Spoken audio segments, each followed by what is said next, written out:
Hi, I'm Ran Levy. Welcome to Cyberism's Malicious Life.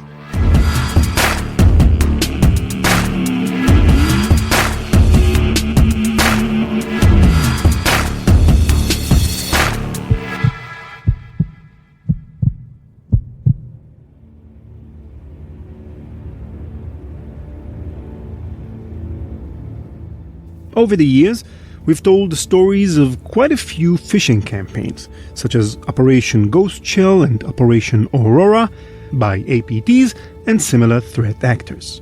We usually talk about these sorts of campaigns as targeting businesses, defense contractors, or government organizations, but really, when you stop to think about it, the actual targets of all phishing campaigns, the ones who literally get phished, are humans. And humans, have feelings and emotions and all that fluffy stuff. So how does it feel to be the target of a bona fide nation-state phishing campaign?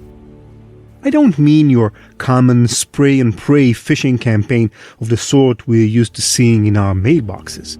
I'm talking about a persistent, years-long campaign targeting yourself as well as your friends, family, and professional colleagues. Phishing attempts on every conceivable platform, from emails to social media to your workplace.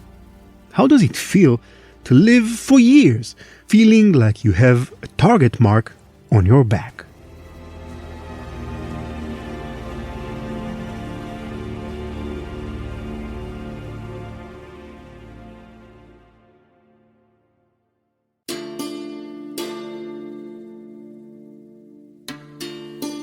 Thamar is an Israeli scholar whose research focuses on the Persian language. I'm a linguist. I have a PhD in Iranian linguistics. I gave some summer schools in Germany, in Hamburg, where linguistic students from Iran came to study the history of the Persian language. But Thamar's interests go much further than simply the language spoken in Iran, modern-day Persia. She's been enamored with the Persian culture since she was in high school. I learned their language, I learned their cooking. Still not very good with desserts, even though it's been almost 3 decades. And music, I like Iranian rock better than Iranian classical music. And do my best to show the Israelis the rich culture of Iran, the rich culture and heritage, and to make sure that Israelis know everything about Iran. I also show the face of Israel to Iranians, but I am an Iran expert, not an Israel expert.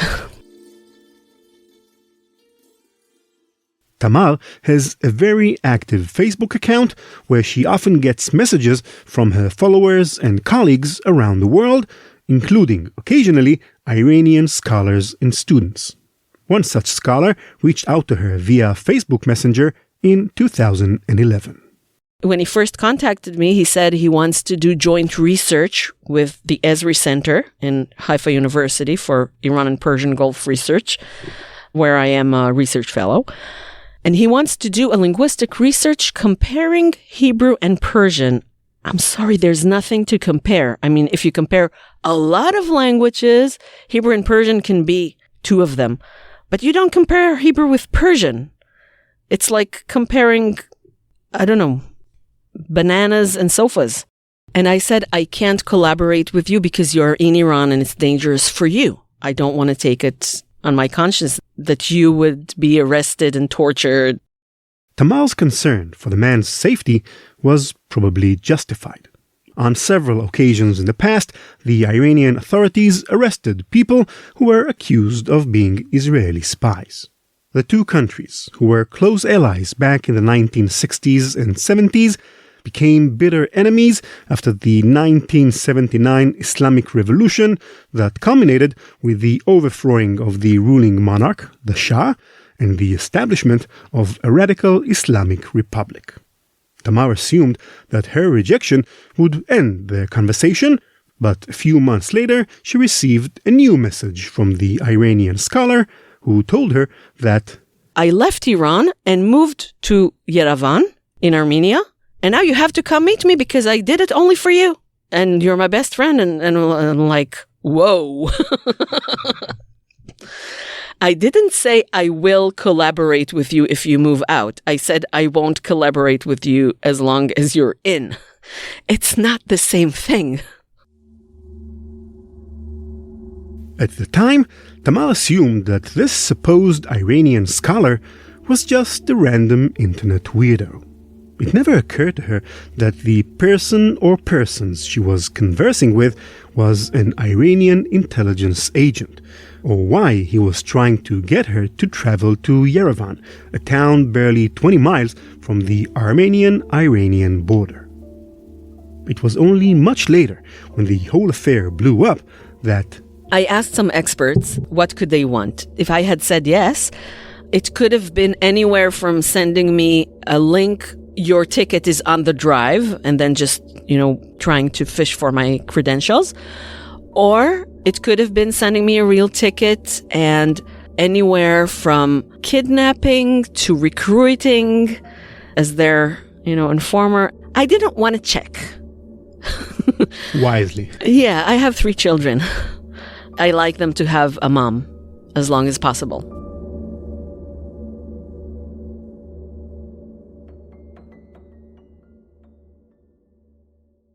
As you might imagine, Thamar's fascination with Iran is somewhat uncommon in Israel, and so her deep familiarity with the Persian language and culture made her into a sought-after guest in the Israeli media and even non-Israeli media. That is why one day in May of 2015, I got a phone call from London, which I didn't answer because I was in class or something, and also because I really hate phone calls, and I had a secretary to take those calls at that time. And I didn't answer the call, and the message I got was Amin from BBC Farsi in London called and wanted to schedule an interview. This request wasn't a total surprise for Thamar, since she had already interviewed for BBC Farsi, a Persian language subsidiary of the BBC World Service, in the past, and her previous appearances were quite successful with the Persian-speaking audience.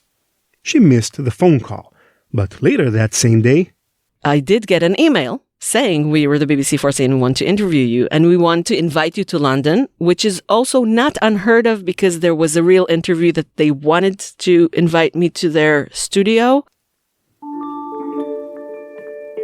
But then Thamar noticed something strange about the email. The sender's name was Salam Khanom Doktor. Hello, Miss Doctor. But it's an awkward name, obviously not a human's name. It doesn't make sense. Right. This weird mistake, writing "Hello, Miss Doctor" instead of the actual sender's name, raised Thamar's suspicions. How proficient were you in identifying phishing emails? These kinds of scams that kind of circulate in emails. Very. The email included a link. And the questions we want to ask are attached on the Google Drive. I clicked on the link and I saw a sign-in page, a Google sign-in page. And then I looked at the address and I saw it was something like userslogin.com. So the URL of the login page wasn't what you were expecting. Was not Google, right. And there was another strange thing about the sign-in page. The fact that it was there in the first place, because Thamar was already logged in to her Google account. I saw that I wasn't logged out, because why should I be logged in? If I'm logged in, my drive should just appear. Thamar tried to reply to the email, and as she half expected to discover, the reply address wasn't an official BBC email address, but a random Gmail one. She was now convinced that it was a phishing email, and yet, at this point in time, it still didn't occur to her to wonder why the supposed scammers targeted her through an organization she already had a relationship with.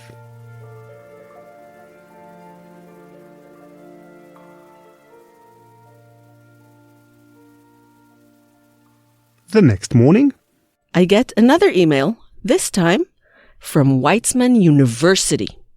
The Weizmann Institute is a renowned Israeli academic establishment. Note that last word, institute. Weizmann is not a university. No one says Weizmann University except people who don't know Weizmann. So this was the first, red flag.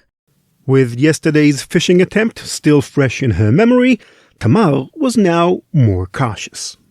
And then I get in, and Weizmann University decided to open an Iran forum for diplomats, researchers, politicians, activists, and I look at the source. It was really sent from Weizmann University, from Winston Institute servers.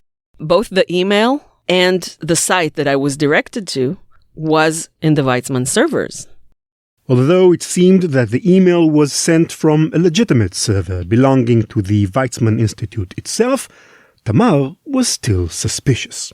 She figured this was yet another attempt to get her to send the attacker or attackers her Gmail login credentials.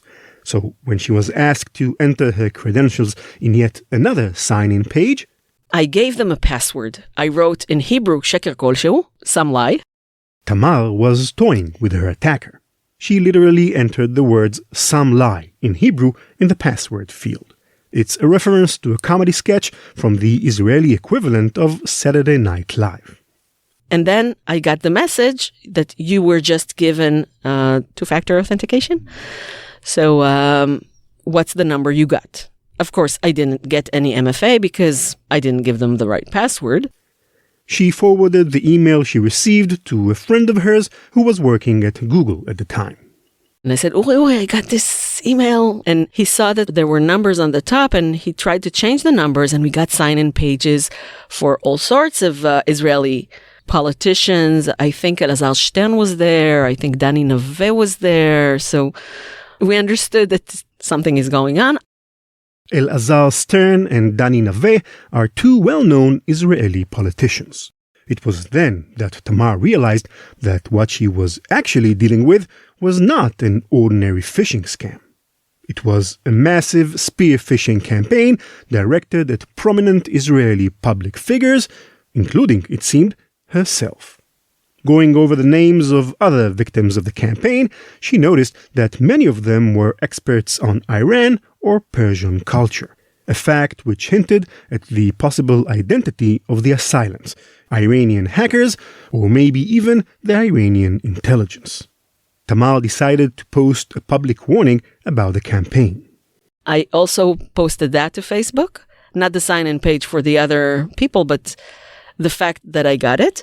And then, on that day, one of my friends posted on Radar, an Israeli news forum, like a civil news agency, who is after the Iran experts with my screenshots. The post on Rotter drew the attention of Clear Sky, an Israeli cybersecurity company with a rich history of exposing Iranian attacks on Israeli media organizations. A representative of Clear Sky contacted Thamar. And they asked me for the sources and to research it. Thamar, who by that point was unwilling to trust anyone, checked with a few of her friends to make sure that the Clear Sky representative was indeed who he said he was. And I have a lot of friends who know them because I have a lot of friends in high tech and I was in the army like everyone. So I have people who know them. So I know they're good. They took my computer to check it. It seems that the hackers, whoever they were, made a poor choice when they decided to add Thamar Gindin to the list of potential targets. It turned out that she was shrewd and knowledgeable enough to spot all the tiny mistakes that gave the attack away. Or so she thought. I thought I was smart, but I was only smart to a certain extent.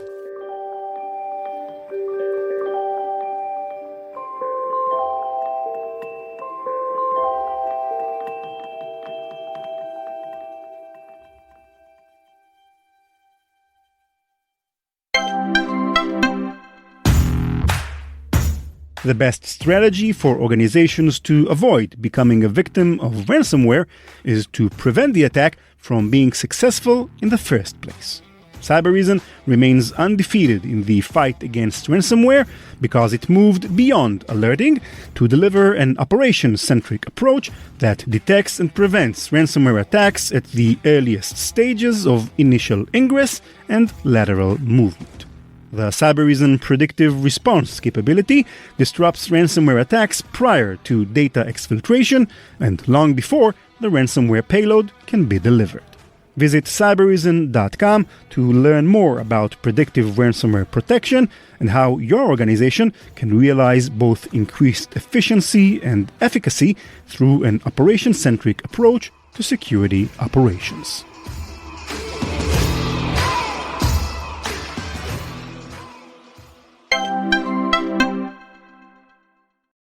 The penny fell one afternoon when I was on my afternoon beauty sleep before taking my son from kindergarten.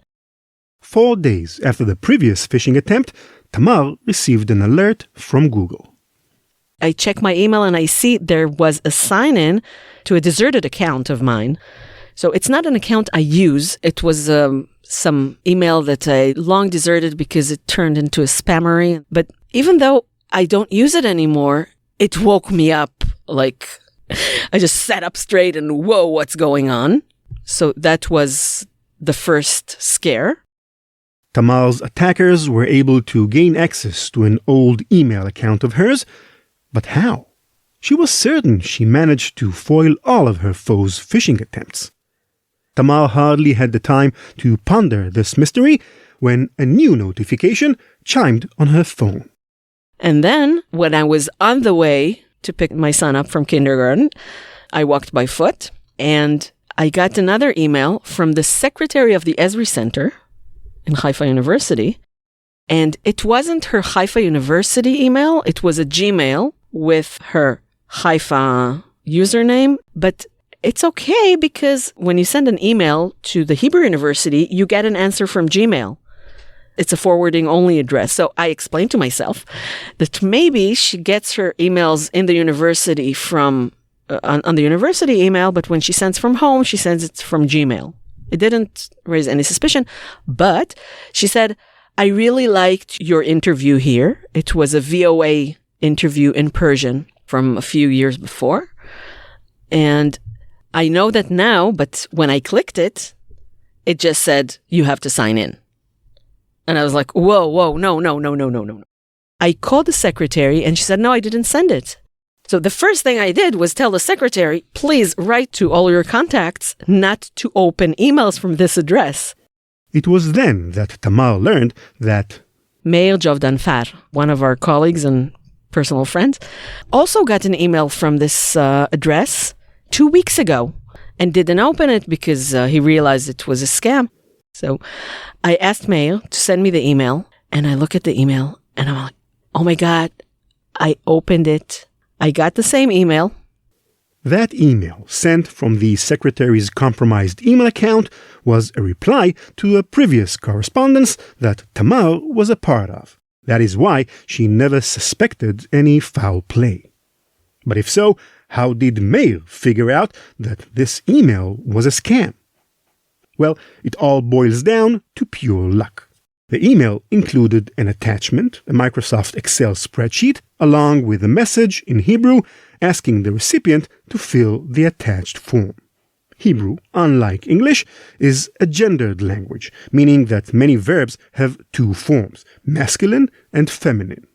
Whoever wrote the message wasn't versed enough in Hebrew and so made a grammatical mistake. So it said, I'm sorry you have to fill this form too. Now, I'm sorry was in the masculine, and you have to was in the feminine. Meir, being male, immediately noticed the error and became suspicious. But Thamar, for whom the grammar was accidentally correct, had no reason to suspect anything was out of order. She opened the attachment. And the Excel said enable macro in order to see the contents, which is something now I never do, but then I didn't know better. I enabled the macro. It showed me a form I had already filled.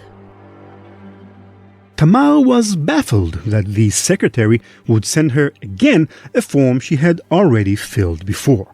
but figured it was a simple mistake. So she thought nothing of it and promptly forgot about the incident until 2 weeks later when she got a notification from Google about her old junk account being hacked. It was ClearSky, the cybersecurity company, which supplied the last piece of the puzzle. When its researchers scanned Thamar's computer, they found a keylogger installed on it. And actually, when I enabled the macro, it downloaded a file with, I think it was either ASCII or UTF-8 or something that spells a PowerShell or a script that goes to a CNC server and downloads malware. So the malware that was on my computer at that time, which ClearSky found, was a keylogger, which means everything I had typed in the past 2 weeks, they got. This included, apparently, the login credentials for the junk email account and also the credentials to Thamar's daughter Gmail account, which was also hacked and its interface was changed from Hebrew to Persian. The only reason Thamar's main Gmail account wasn't hacked in the same way was because she had multi-factor authentication enabled on it, whereas the other two accounts weren't similarly protected.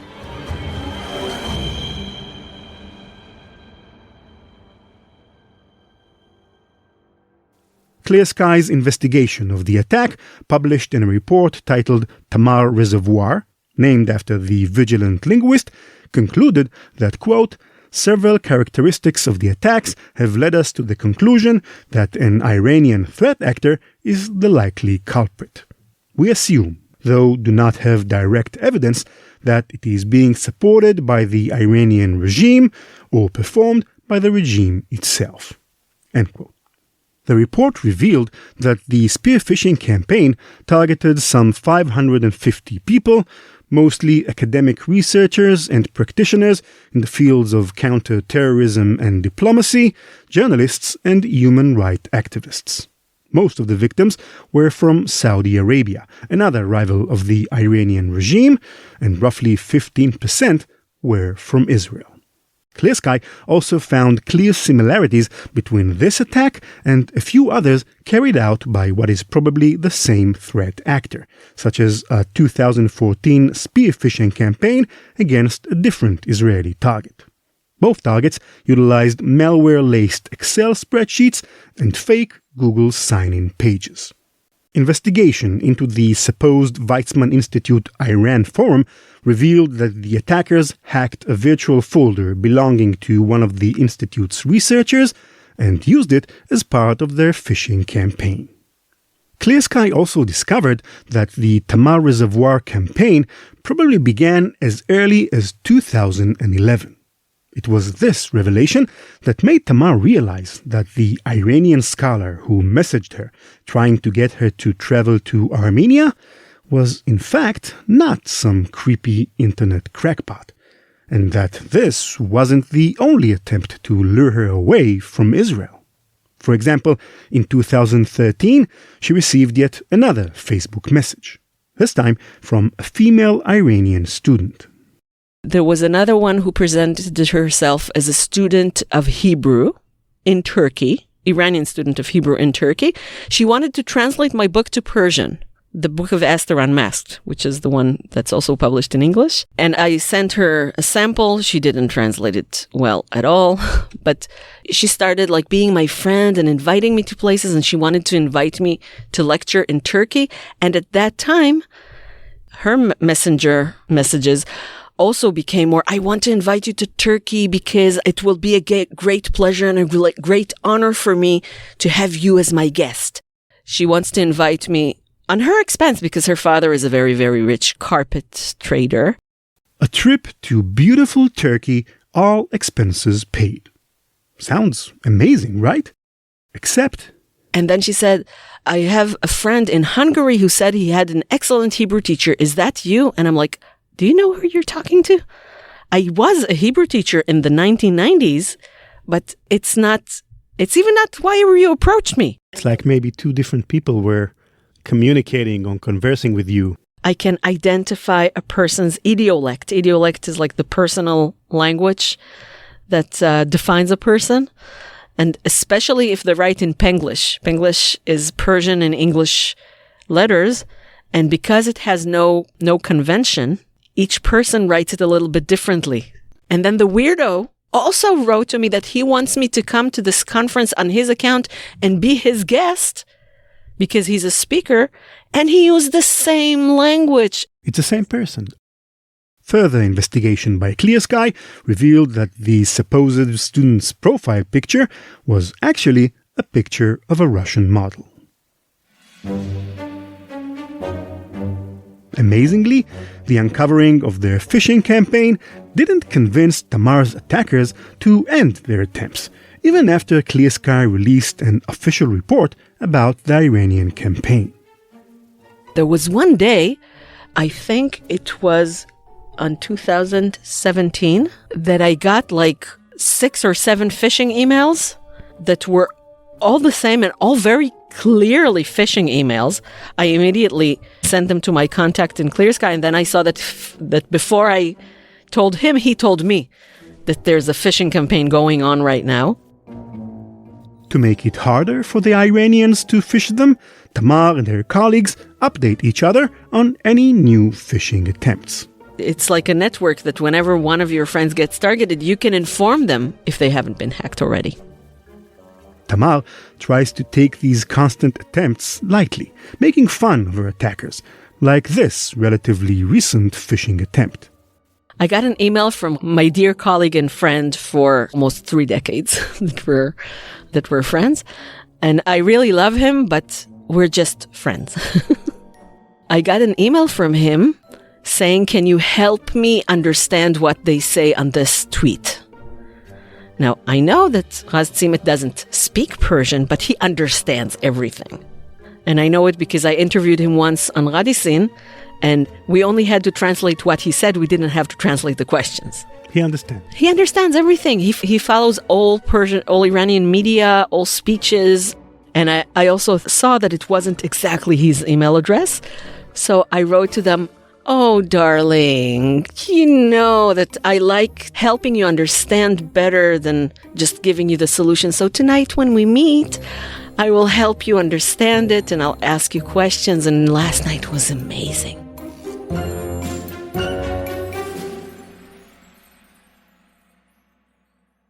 But looking through the smiles and the jokes, one can still get a sense of the heavy emotional toll these unceasing phishing attempts have on Thamar.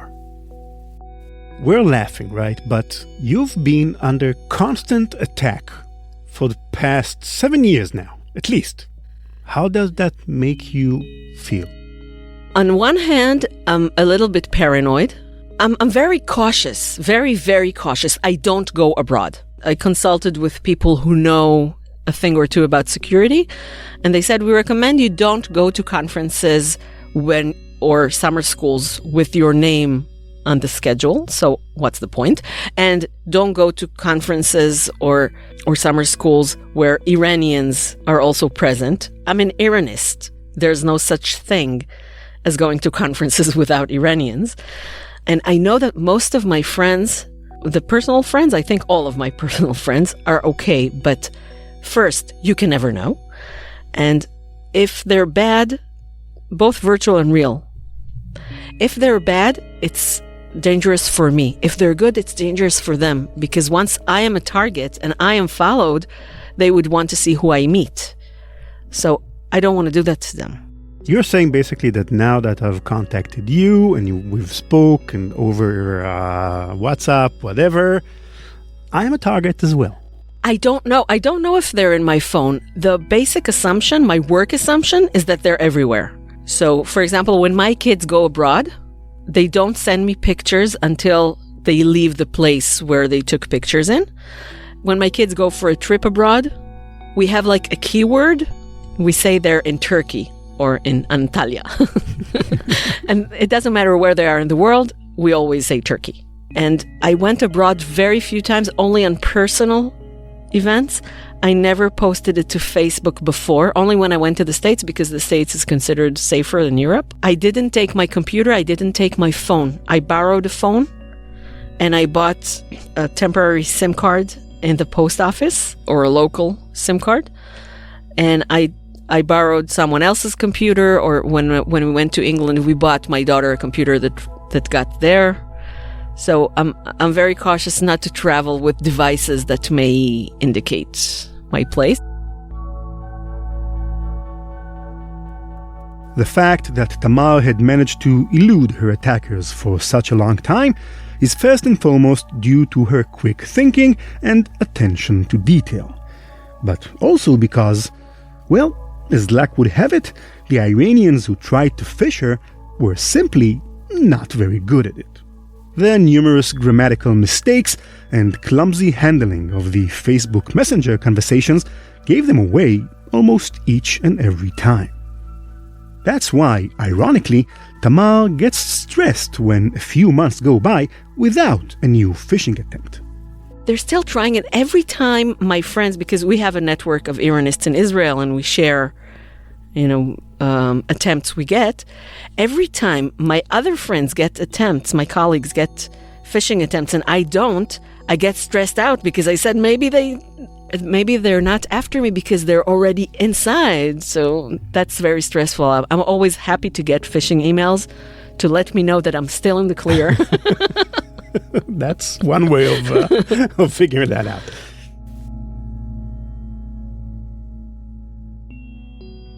Okay, so I think it's a reasonable guess that your attackers are now listening to this show. Because if they're gathering information and they want to know what to try next, they're probably listening. So let's tell them something. I would ask you to tell them a message, first in Persian, so that they understand, and then in English for us. Oh, wow. Okay. Tamar's first message was, as befitting her joyful personality, not that serious. I'm contemplating between a few messages. There's one message that I write on Facebook every time I have some encounter with some Israeli government office. And I write, جاسوسان گرامی خواهش میکنم به مسئولانتون بگین که نمیخواد هیچ کاری کرد اسرائیل خودشو محو میکنه. Dear spies, please tell your seniors you don't have to do anything. Israel will wipe itself off the map. Just with bureaucracy. Yeah.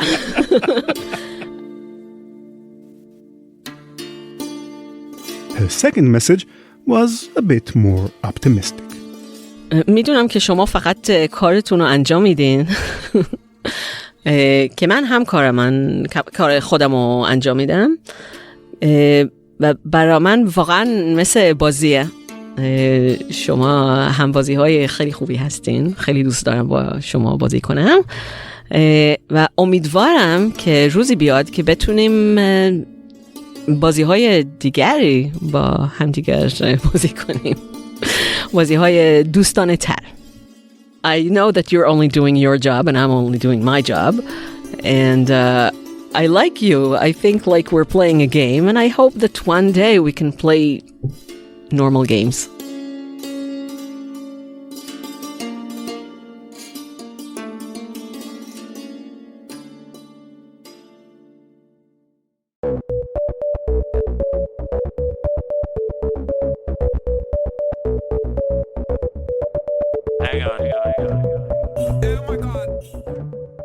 That's it for this episode. Thank you for listening. And of course, a big thank you to Thamar Gindin for sharing her story with us. 2023 is just around the corner, which means it's the season of the Spotify yearly wrap-up. And it's been amazing to see so many people for whom Malicious Life was one of the top 5 most listened to podcasts of 2022, and in many cases, the number 1 podcast. So, a few shout-outs to the wonderful people who wrote wonderful things about us on Twitter. To Ben West, the anxious Canadian, Derbon Q, the soon-to-be OSCP, Offensive Security Certified Professional. I won't lie, I had to look this one up. Nicolas Nadieu from Montreal, Will von Sexron, the reluctant runner from Dublin, the Grail of Stale, just a guy with a laptop. If there's one thing I've learned over the years from writing about cybersecurity, is to never underestimate a guy with a laptop. Roland the Drone Racer, Wouter from the Netherlands, a father to 2 amazing kids, Thando Tutu from Geneva, Switzerland, such a beautiful city, Bev Robb, a fellow InfoSec writer, hey Bev, and lastly, Constantine, a shared mobility entrepreneur. Thank you all very, very much. Malicious Life is produced by PI Media. This episode was written by me and edited by Nate Nilsson. Hadass Drucker does our social media and helped with the sound editing. Our website is malicious.life, where you'll find all of our past episodes and full transcripts. Should I also thank Whisper, the AI, for that? Follow us on Twitter at @maliciouslife or me at @ranlevy. That's RANLEVI. Thanks to Cybereason for underwriting the podcast. Learn more at cybereason.com. Bye-bye.